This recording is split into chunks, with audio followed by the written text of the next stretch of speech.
오늘은 전도서 3장 1절에서 11절 보겠습니다. 전도서 3장 1절에서 11절 다 같이 1절부터 11절 합독합니다. 범사에 기한이 있고 천하 만사가 날 때가 있나니 날 때가 있고 죽을 때가 있으며 심을 때가 있고 심은 것을 뽑을 때가 있으며 죽일 때가 있고 치료할 때가 있으며 헐 때가 있고 세울 때가 있으며 울 때가 있고 웃을 때가 있으며 슬퍼할 때가 있고 춤출 때가 있으며 돌을 던져버릴 때가 있고 돌을 거둘 때가 있으며 안을 때가 있고 앉는 일을 멀리할 때가 있으며 찾을 때가 있고 잃을 때가 있으며 지킬 때가 있고 버릴 때가 있으며 찢을 때가 있고 꿰맬 때가 있으며 잠잠할 때가 있고 말할 때가 있으며 사랑할 때가 있고 미워할 때가 있으며 전쟁할 때가 있고 평화할 때가 있느니라. 일하는 자가 그의 수고로 말미암아 무슨 이익이 있으랴. 하나님이 인생들에게 노고를 주사 애쓰게 하신 것을 내가 보았노라. 하나님이 모든 것을 지으시되 때를 따라 아름답게 하셨고 또 사람들에게는 영원을 사모하는 마음을 주셨느니라. 그러나 하나님이 하시는 일의 시종을 사람으로 측량할 수 없게 하셨도다. 아멘. 할렐루야. 좋은 날입니다. 오늘 아침에 뉴스를 검색하다가 종로에서 100년간 떡집을 한 그런 가게가 있더라고요. 낙원 떡집이라고 100년 동안 했대요. 3대째 그 일을 하고 있는데 그 자리에서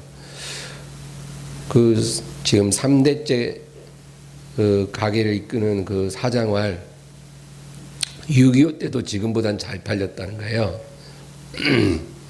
6.25 때도 지금보다는 상황이 좋았다. 그 말은 그 가게가 생겨난 지 100년 이래 지금이 가장 어렵다 그 말 아니겠어요? 불황이 거의 없다시피 한 그런 가게가 지금 엄청난 어려움 속에 이제 처한 상황인데 여러분 우리가 그 불황의 때가 오면 그걸 피할 수가 없어요. 인생은 재난의 때를 알 수도 없고 피할 수도 없어요. 언제 재난이 내 인생에 다가올지 그것을 알 수가 없어요. 다가왔을 때 피할 길이 없다는 거죠. 창세기에 보면 애굽의 바로가 꿈을 꿉니다. 어느 날 밤에 꿈을 꾸는데 같은 몽조의 두 가지 꿈을 꾸는 거예요. 그러니까 내용은 다르지만 내용은 그 꿈의 몽조는 같은 거예요. 그래서 꿈에 그 나일강에서 7마리 소가 이렇게 올라오는데 아주 아름답고 튼튼한 소들이 7마리가 올라와서 갈밭에서 풀을 뜯고 있는데 또 그 다음에 또 나일강에서 7마리 앙상하고 아주 보기 흉악한 그런 소가 올라와서는 그 먼저 나왔던 소들을 잡아먹어버리는 거예요. 그래서 그 꿈을 꾸고 참 희한하다. 그리고 또 다시 잠을 자는데 이제는 그 아주 충실한 이삭이 7개가 나무에 달려있는데 그 다음에 동풍에 마른 아주 마른 이삭 7개가 나서는 그 앞에 있던 충실한 이삭들을 삼켜버리는 또 그런 꿈을 꾸었다는 거죠. 그래서 이게 무슨 꿈인가? 그래서 감옥에 있던 요셉이 와서 그걸 해몽을 해줍니다. 근데 해몽을 할 때 요셉이 뭐라 그러는가? 우리 성경 한번 찾아볼까요? 창세기 41장.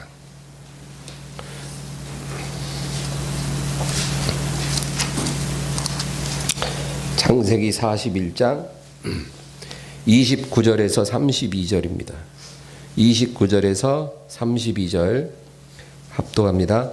온 애굽 땅에 7해 큰 풍년이 있겠고 후에 7해 흉년이 들므로 애굽 땅에 있던 풍년을 다 잊어버리게 되고 이 땅이 그 기근으로 망하리니 후에 든 그 흉년이 너무 심함으로 이전 풍년을 이 땅에서 기억하지 못하게 되리다. 바로께서 꿈을 2번 겹쳐 꾸신 것은 하나님이 이 일을 정하셨습니다. 하나님이 속히 행하시니. 아멘. 보면 32절에 바로께서 꿈을 2번 겹쳐 꾸신 것은 하나님이 이 일을 정하셨습니다. 하나님이 결정했다는 거죠. 그래서 어떻게 돼요? 그 이후에 7년 풍년이 옵니다.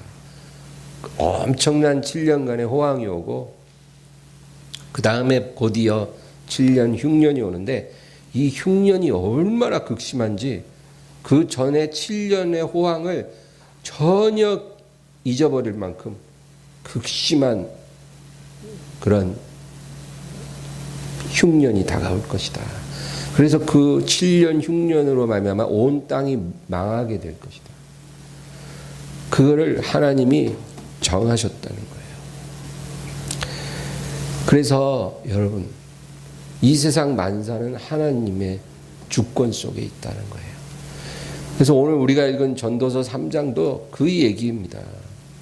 심을 때가 있고 뽑을 때가 있고 죽일 때가 있고 치료할 때가 있고 찢을 때가 있고 꿰맬 때가 있고 울 때가 있고 웃을 때가 있고 슬퍼할 때 있고 춤출 때 있고 이런 모든 때를 누가 주관하시냐? 하나님이 주관하신다. 우리 인생에 항상 웃을 일만 있으면 얼마나 좋겠어요. 뭐 웃을 일이 있어야 웃죠. 좋은 일이 일어나서 웃었는데 얼마 후에는 또 울어야 할 때가 오는 거예요.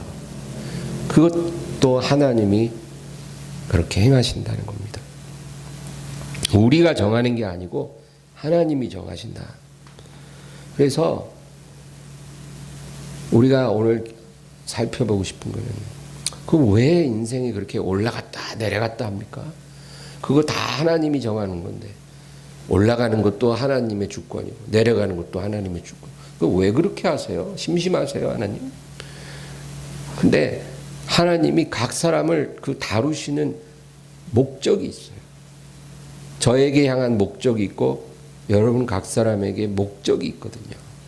그래서 그 목적에 따라 올라가기도 하시고 내려가기도 하신 거예요. 기쁨의 시간도 주시고 고난의 시간도 주시는 겁니다. 그럼 언제 하나님이 우리에게 기쁨의 시간을 주시냐면 우리를 위로하실 때, 우리에게 하나님의 은혜를 보이고자 하실 때 그때 기쁨의 시간을 주세요. 너무 감사한 일이 있는 거예요. 정말 안 될 일이 되고 닫혔었던 문이 내가 가니까 탁 열리고 뭔가 너무 감사한 일이 생기는 거는 우리에게 하나님의 은혜를 보이실 때 그렇게 하는 거예요. 그러면 고난의 시간은 왜 주시냐? 우리를 성장시킬 때, 우리를 성장시키려고 할 때 하나님이 고난의 시간을 주세요. 여러분, 기쁨의 시간은 우리를 성장시키지 못해요. 오히려 그 시간이 길어질수록 우리 마음이 안일해지고 교만해지고 그렇습니다. 그 시간이 우리를 바꿔놓진 못해요. 그냥 감사하고 기쁜 거지 우리를 바꾸지는 못해요. 우리는 언제 바뀌냐?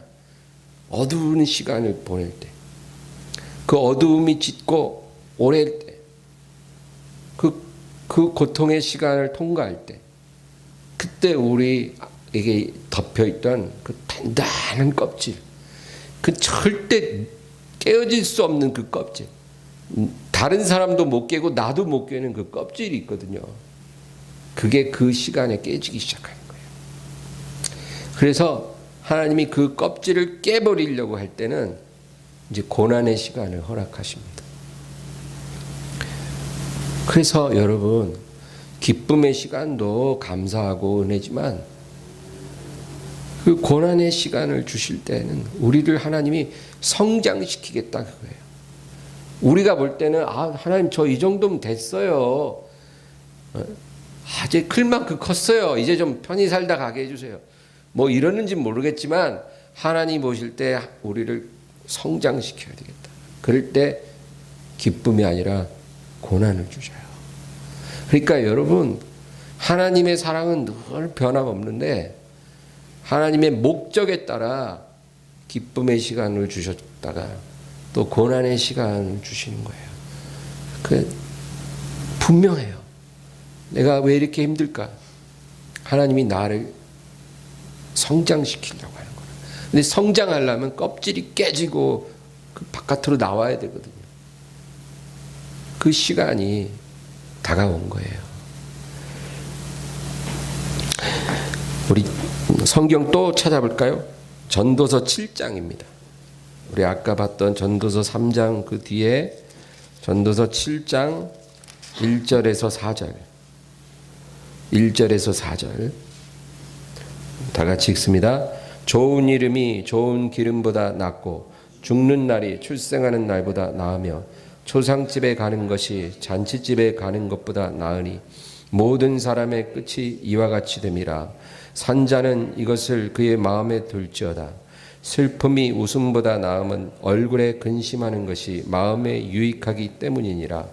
지혜자의 마음은 초상집에 있으되 우매한 자의 마음은 혼인집에 있느니라. 아멘. 만약에 오늘 저녁에 나에게 두 가지 스케줄이 같이 왔어요. 초상집이 있고 잔치집이 있는 거예요. 둘 중에 하나를 선택해서 가야 하는 거예요. 그럴 때 하나를 선택한다면 초상집에 가라는 거예요. 성경 말씀이 그래요. 둘 중에 하나를 가야 한다면 잔치집에 가지 말고 초상집에 가라. 우리가 잔치집에 가면 그냥 그 순간 기쁘게 즐거운 시간 보내는 걸 끝나요. 맛있는 음식 먹고 사람들하고 이야기하고 그러고 오면 끝이에요. 그러나 초상집에 가면 우리가 그 시간만큼 인생의 종말을 한 번 더 생각하게 합니다. 인생의 종말이 어떤 것인지 그거 다시 한번 생각하는 것이 한 번 가서 맛있는 거 먹고 웃는 것보다 훨씬 유익하다. 그 말씀입니다. 그래서 여기 3절 보면 슬픔이 웃음보다 나음은 얼굴에 근심하는 것이 마음에 유익하기 때문이니라. 슬픔이 웃음보다 낫대요. 이거 누구 말씀이에요? 하나님 말씀이에요. 우리가 이 세상 살면서 웃을 때가 있고 울 때가 있고 기쁠 때가 있고 슬플 때가 있는데 하나님 뭐라 그러냐면 슬플 때가 웃을 때보다 낫답니다. 왜냐하면 근심하는 것이 마음에 유익하기 때문이래요. 웃을 때는 그냥 그때 즐겁고 끝이지만 마음에 근심이 있으면 그것이 우리에게 유익을 준다는 거예요. 그래서 잔치집 가서 한번 즐기는 것보다 초상집에 가는 것이 좋다. 여러분, 여기서 얘기하는 근심은 생계, 먹고 사는 걸로 인한 그런 근심을 말하는 게 아니고 삶의 의미를 깊이 생각하면서 생기는 그런 근심이에요. 우리가 그냥 정신없이 살잖아요. 매일 바쁘잖아요. 뭐 각자가 하는 일을 정신없이 하다가 보면 하루 그냥 금방금방 지나는데 그 와중에 우리가 나는 누구지?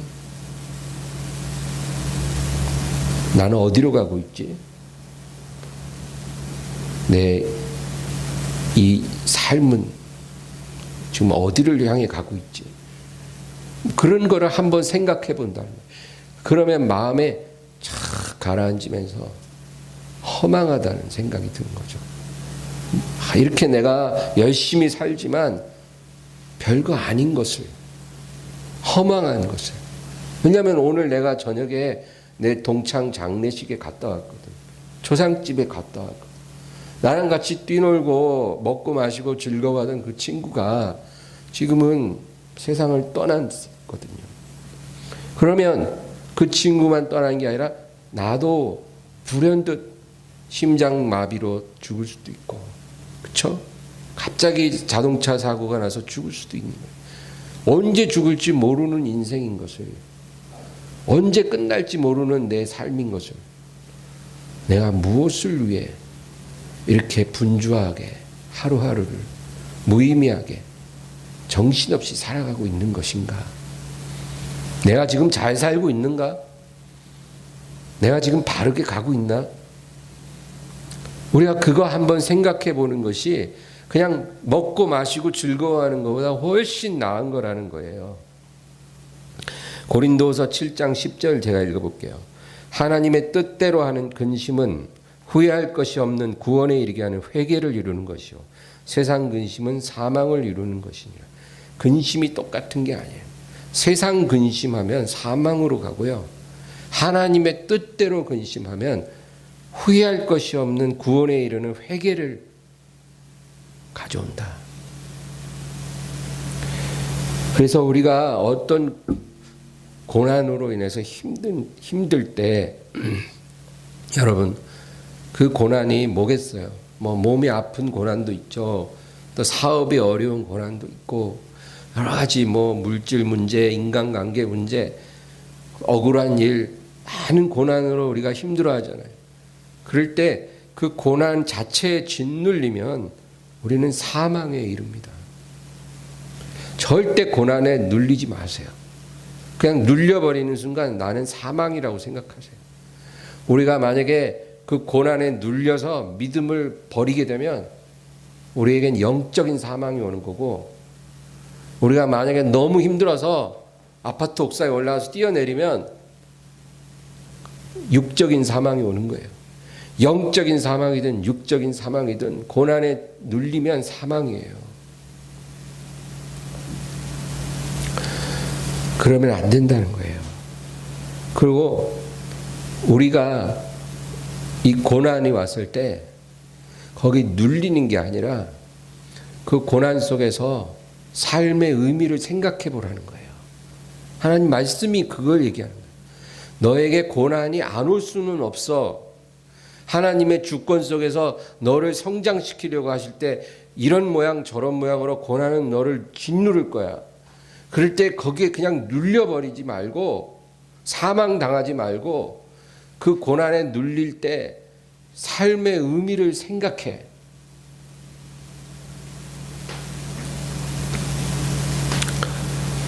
그 의미를 생각하다 보면 진정한 회개에 우리가 이르게 된다는 거예요. 아, 하나님, 제가 잘못 살아왔어요. 제가 이제까지 제가 살아온 길이 굉장히 옳았다고 생각해 왔는데 제가 잘못 산 것 같아요.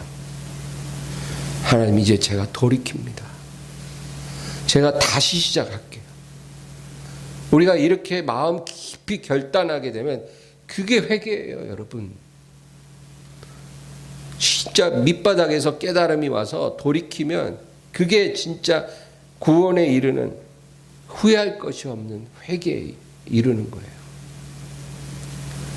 그것을 하나님이 원하셔서 우리에게 고난으로 우리를 누르시는 거예요. 자, 다윗이 그랬잖아요. 주의 손이 주야로 나를 누르시오니 내가 여름 가뭄에 마름같이 되었나이다. 그러므로 내가 주께 회개하나이다. 만약에 주의 손이 주야로 누르지 않았으면 다윗이 회개했겠어요? 입 싹 씻고 살았지. 근데 주의 손이 주야로 나를 누르심으로 내 뼈가 마르고 여름 가뭄에 마름같이 되어서 견딜 수가 없나이다. 그러므로 내가 주님 앞에 통회하나이다. 회개했잖아요. 단지 밧세바와 간음하고 우리아를 죽이고 그런 죄를 회개했다는 것이 아니에요. 다윗의 삶이 자기도 모르는 사이에 한참 빗나가 있었던 거예요.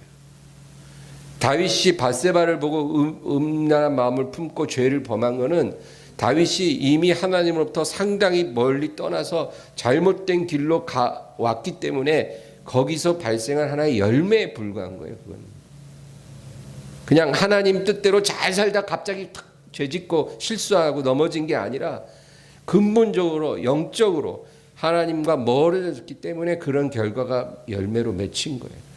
그래서 다윗이 회개한 거는 그 간음죄, 살인죄를 회개한 것이 아니라 그것뿐만 아니라 하나님으로부터 내가 멀어졌나이다. 내가 아버지 이새의 양을 칠 때 하나님 찬양했던 그 마음 잃어버리고 사울에게 쫓기는 13년 동안 그 들에서 동굴에서 하나님을 의지하던 그 마음 잃어버리고 내가 편안한 궁궐에 비단 이불 덮고 자면서 내 마음이 너무 하나님으로부터 멀어졌나이다. 교만해졌나이다. 주여 내가 심히 회개합니다. 그렇게 회개가 됐던 그게 어떻게 됐냐? 하나님이 그를 고난으로 누르시니까 그렇게 된 거예요. 그래서 여러분 고난이 오는 거는 그렇게 하나님이 우리를 변화시키려고 하는 하나님의 아주 고단한 노력이세요. 우리만 힘든 게 아니라 하나님도 힘들어요. 하나님의 뜻을 발견하고 변화받아야 돼요. 그게 더 큰 은혜예요.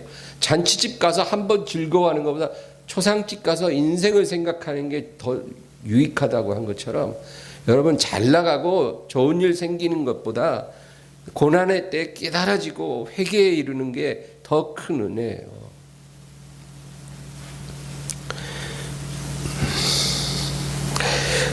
지금 한국 교회가 너무 어렵잖아요. 정말 위기예요. 여러분 우리 개인의 삶도 위기겠지만 한국 교회 전체도 위기예요. 요즘에 여러분 전도 안 돼요. 전도의 문 거의 닫혔어요. 선교 닫혔어요. 이제 선교사가 나가기도 어렵고요. 큰 교회도 선교사 파송하는 일 없어요. 이제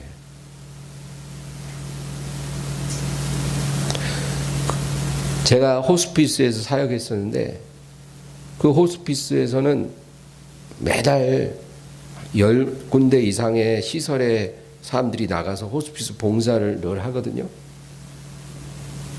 코로나 터지고 1년 이상 한 번도 못 나갔다 그러더라고요. 그 귀한 사역을 못 나가요. 이제 병원에 갈 수가 없어요. 오지 말라 그래요.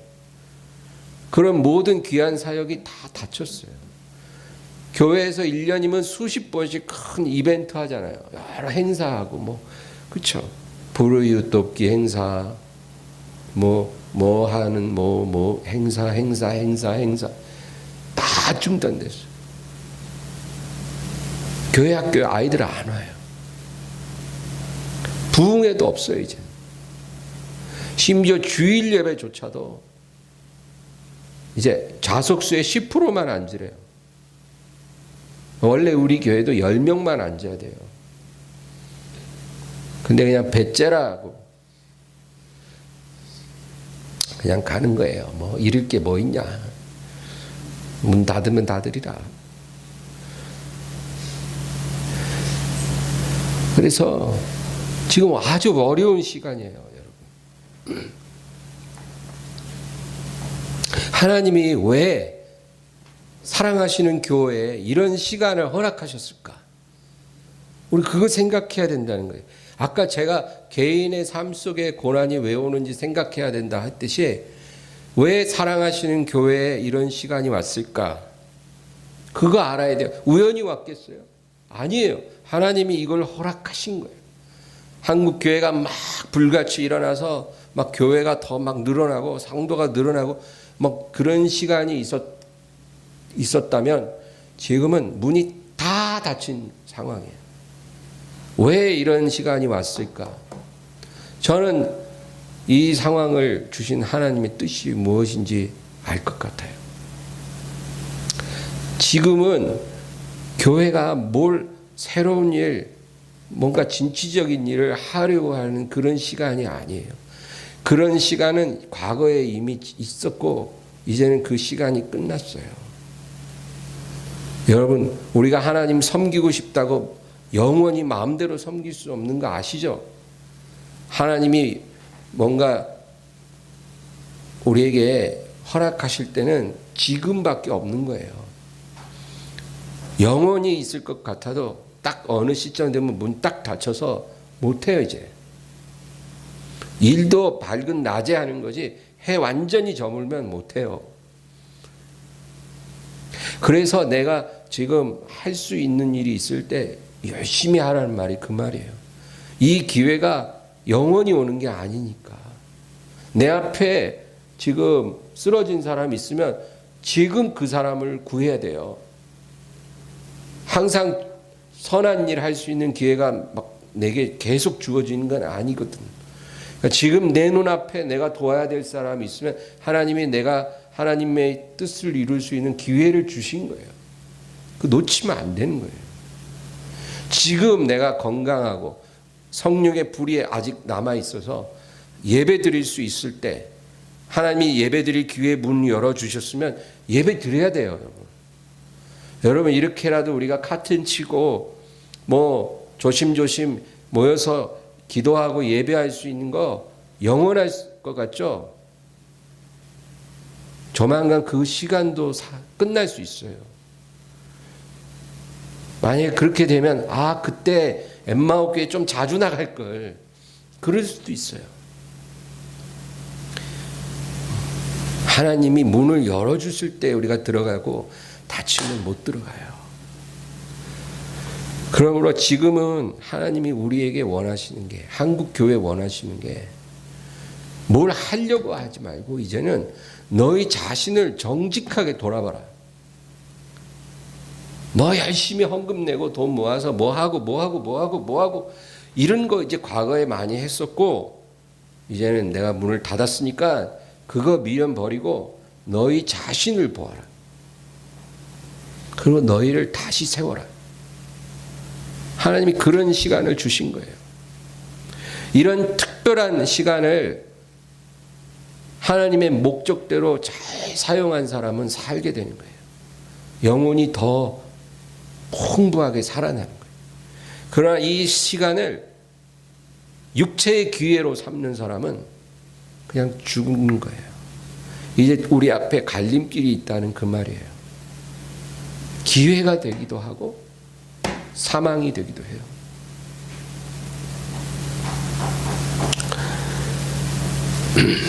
마태복음 25장에 보면 달란트 비유가 나와요. 여러분 잘 아시죠? 달란트 비유. 그리고 누가복음 19장에는 문화 비유가 문화. 이 달란트 비유와 문화 비유가 비슷한데 달라요. 이 달란트 비유는 한 주인이 종들에게 달란트를 나눠주고 먼 길을 떠나요. 그런데 각각 다른 분량을 나눠주고 떠났어요. 주인이. 한 사람에겐 5달란트, 한 사람에겐 2달란트, 누구에게는 1달란트. 각각 분량이 다르게 주고 길을 떠났어요. 그런데 문화 비유에는 주인이 종들에게 은 1문화씩 똑같이 나눠주고 떠났어요. 그리고 먼 여행을 갔다가 왕위를 받아서 존귀한 영광을 얻어서 다시 돌아온다는 거죠. 그러고 나서 이제 종들하고 셈을 해요. 그런데 이게 비슷한 이야기 같지만 거기서 우리에게 가르쳐주는 메시지는 달라요. 달란트는 분량을 각각 다르게 나눠줬다는 것은 그 분량이 뭐냐면 믿음의 분량을 말하는 거예요. 믿음의 분량. 우리 각 사람이 믿음의 분량이 다 다르거든요. 그래서 하나님이 이 사람에겐 많이 주고 이 사람에겐 적게 주는 거예요. 그렇게 다 믿음의 분량이 다르지만 각자가 받은 대로 그 분량만큼 최선을 다하라는 거예요. 많이 받은 사람은 많이, 적게 받아도 그 받은 만큼 최선을 다해서 일하라 그 말이죠. 때로 다른 사람의 믿음과 내 믿음 비교할 필요도 없고 그냥 내 믿음의 분량대로 충성하면 되는 거예요. 여러분, 저는 목사지만 저는 한 달란트 받았다고 생각을 하고 살아요. 조영기 목사님 같은 그런 목사님들은 10달란트, 20달란트 받으신 목사님이고, 저는 그냥 같은 목사지만 한 달란트 받은 목사예요. 제가 조영기 목사님과 막 믿음의 분량을 비교할 수 있겠어요? 비교하지 않아요. 다르거든. 조영기 목사님은 조영기 목사님대로 일생 동안 하나님께 충성한 것이고, 저는 저대로 제가 숨쉬는 동안 충성하면 그만이에요. 비교할 거 없어요. 내 분량대로 충성하면 하나님이 칭찬해 주신다, 그거예요. 그런데 문화 비유는 또 달라요. 문화는 10명의 종들에게 각각 한 문화씩 똑같이 주고 떠났거든요. 그것은 기회를 얘기해요. 믿음의 분량이 아니라 기회. 하나님은 우리 모두에게 기회를 똑같이 주신다, 그 말이에요. 하나님을 기쁘시게 섬길 기회, 예배드릴 기회, 말씀을 들을 기회, 진리의 비춤을 받아서 깨달을 기회, 하나님을 순종할 수 있는 그런 기회, 이런 기회들을 우리 인생에 똑같이 주신다는 거예요. 어떤 모양으로 우리가 살아가든지 간에 하나님은 기회는 똑같이 주세요. 나는 상황이 안 좋아서 예배 못 드려. 나는 상황이 안 좋아서 말씀을 들을 수가 없어. 나는 상황이 안 좋아서 주님의 일을 섬길 수가 없어.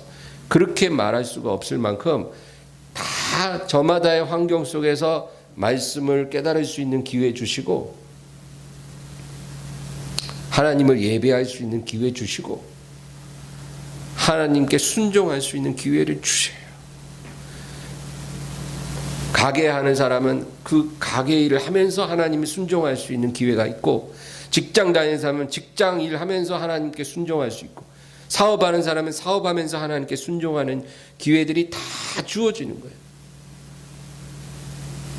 동등하게. 그런데 어떤 종은 한 문화 받아서 10문화를 남기고, 한 문화 받아서 5문화 남기는데, 이 달란트 비유나 문화 비유의 공통점이 뭐냐면 아무것도 안 하고 받은 거 그대로 땅에 묻었다가 갖고 나오는 종들이 있었다는 거예요. 이 종들이 뭐라 그러냐면 받은 게 없대요. 받은 게. 저는 믿음의 분량이 너무 작아서 할 수가 없었어요, 주님. 저는 기회가 없었어요. 기회가. 뭘 할 수 있는 기회가. 당신은 어떻게 주지도 않고 달랍니까?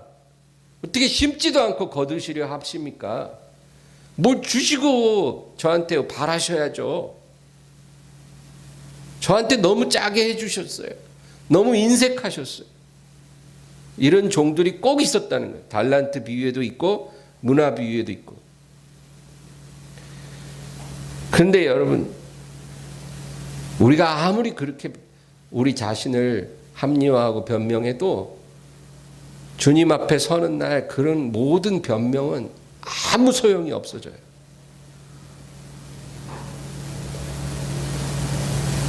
우리가 그런 사람이 되면 절대 안 되고, 하나님이 주신 분량대로 하나님 주신 그 기회를 다 살려서 주님 만나는 그날까지 충성하는 사람이 되기를 바랍니다.